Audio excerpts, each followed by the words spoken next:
চট্টগ্রাম ১৬ শহর এবং বিবিরহাট এই এলাকাটির ভেতরে এত চমৎকার এবং এত সুন্দর পাহাড়ি এলাকা আছে, এটা আসলে সেভাবে কখনো ভাবিনি। সাধারণত যখন বিভিন্ন জায়গায় ট্যুরে গিয়েছি, ঢাকা থেকে কক্সবাজার, রাঙামাটি, বান্দরবান বা যখন এই রোডগুলো ব্যবহার করে গিয়েছি, সেভাবে আসলে কখনো ভাবাই হয়নি এলাকার ভেতরে টিলার মধ্যে বা পাহাড়ের ওপর এইভাবে করে বাসা। এখন নামছি, বাসা থেকে বের হতেই দেখতে পাচ্ছি পাহাড়ি ঢাল বেয়ে নামছি মূলত। তো আসার সময় না জানি আসলে কতটা কষ্ট হয়, এর মধ্যে কিন্তু অনেকটা নামছি। আসলে তখন ভিডিও করা হয়নি, যখন দেখলাম যে রোডটা আসলে এমনটা হচ্ছে একটু ব্যতিক্রমী, তো ভাবলাম আপনাদেরকে দেখাই।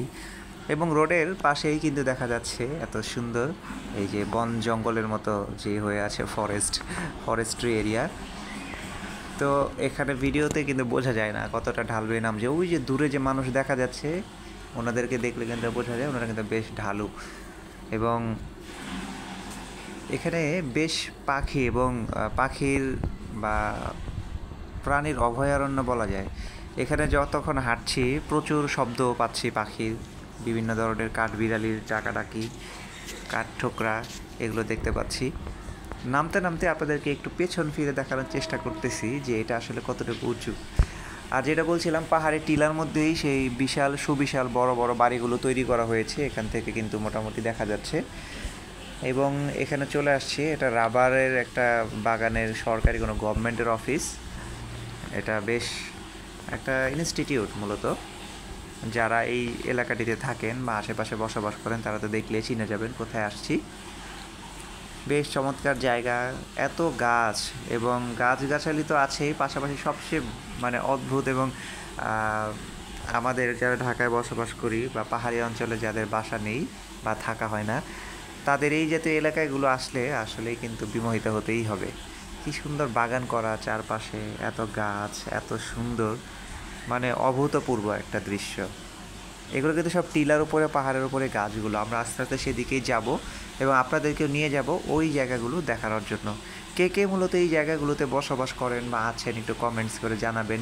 আরও জানাতে পারেন যে আপনাদের এই এরিয়ার মধ্যে আর কি কি আছে যেখানে আমরা একটু বেড়াতে যেতে পারি ভবিষ্যতে যদি আসি।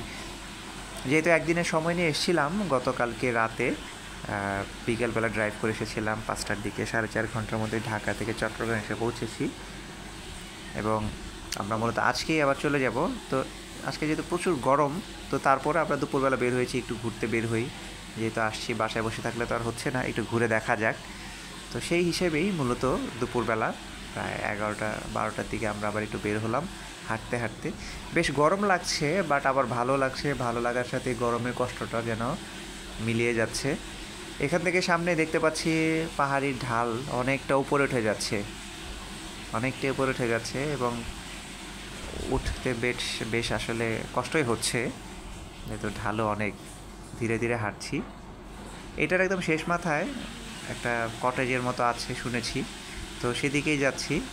সোমেন ভাইয়া বললেন, আচ্ছা পরিচয় করে দিই, সোমেন ভাইয়া হচ্ছেন আমাদের মুক্তিদির ভাইয়ের ফুয়াতো ভাই, যিনি এটিএন বাংলাতে রিপোর্টার হিসেবে কাজ করে থাকেন। যেহেতু ওনারও অফিসের ছুটি চলছে এখন পর্যন্ত, তো তিনিও আমাদের সাথে বের হয়েছেন এই জায়গাগুলো এক্সপ্লোর করতে। তিনি বললেন তিনি অনেক দিন পর এখানে আসছেন। যেটা বলছিলাম, এটা হচ্ছে রাবার বোর্ড, বাংলাদেশ রাবার বোর্ডের অফিসের এরিয়া। তো যাই, একটু যেতে থাকি। হাঁটতে হাঁটতে দেখছি বেশ ঢালু, উঠতে অনেক কষ্টই হচ্ছে। দেখা যাচ্ছে হাঁটতে হাঁটতে বাঁকা হয়ে যাচ্ছে মূলত। এখানে ডান পাশে কিন্তু ঢালু একটা জায়গা এবং বিশাল বড় বড় বাঁশ ঝাড় দেখতে পাচ্ছি, বড় বড় অনেক গাছ, মানে বর্ণনার বাইরে। আমার মনে হয় যে আমি কথা না বলে আপনাদেরকে দৃশ্যটা দেখানোই সবচাইতে বেশি ভালো হবে, তা আপনারা কিন্তু দেখতে থাকুন।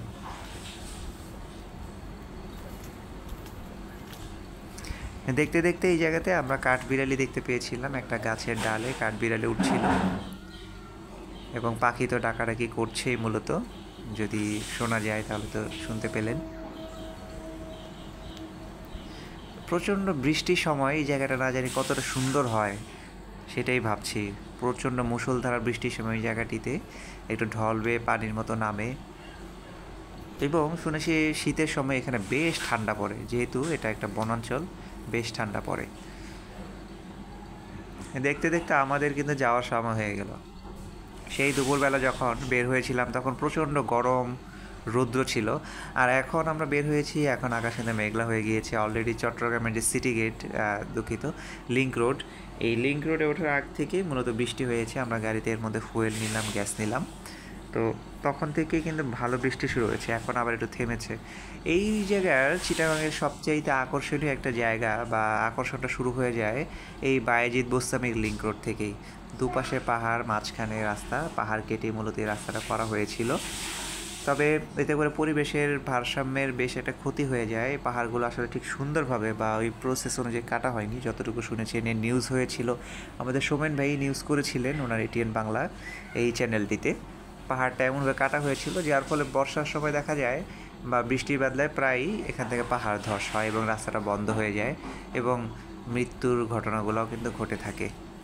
সামনে যত এগোচ্ছি দেখতে পাচ্ছি মেঘ, না জানি কতটুকু বৃষ্টি হয়। বৃষ্টির মধ্যে বা এই জাতীয় ওয়েদারে ড্রাইভ করতে আমার কিন্তু বেশ ভালো লাগে, আমার খারাপ লাগে না। এবং আলহামদুলিল্লাহ গাড়ির এসিটাও যেহেতু খুব চমৎকার সার্ভিস দিচ্ছে দীর্ঘদিন যাবৎ, আলহামদুলিল্লাহ। এই ওয়েদারে এসি যেন আরও বেশি একদম শীতলতা জুড়ে দিল, যেহেতু বাইরে আলাদা এক্সট্রা কোনো রোদ্রের হিট গাড়ির মধ্যে পড়ছে না। বৃষ্টির মধ্যে আমরা অল্প ভলিউমে গান শুনতে শুনতেই মূলত যাচ্ছিলাম, বেশ চমৎকার।